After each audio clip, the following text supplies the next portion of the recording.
Joe Arena, the country paid tribute today to David Hillman of Buffalo, a retired Customs and Border Protection expert who lost his life in Afghanistan last week.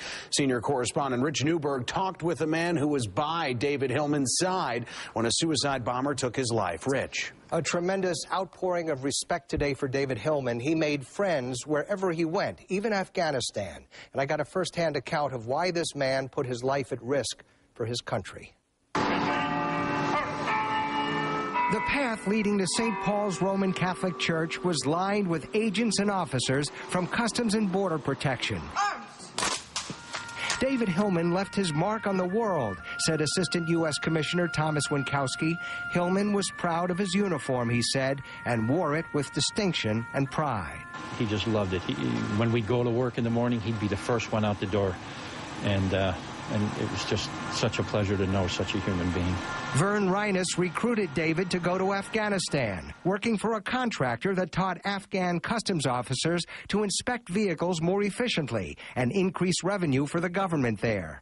Vern was right behind David when a suicide bomber entered the Inland Customs warehouse in Kandahar and blew himself up.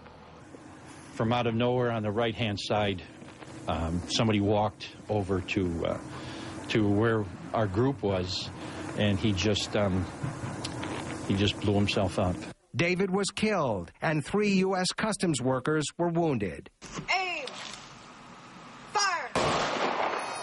While his funeral was marked with great but solemn ceremony, he was remembered by friends for his outgoing nature and love of storytelling. One of his nicknames was Huggy Bear.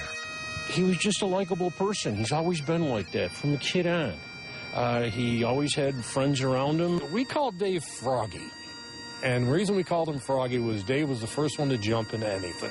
David Hillman jumped at the opportunity to serve his country at age 60 in Afghanistan, in one of the most violent provinces. And it wasn't the money, says Vern Reines, that motivated him. He just loved teaching people, helping people, and for a chance to go over there and help the Afghanistan people, that was right up Dave's alley. He wanted to do that. David Hillman leaves behind 2 sons.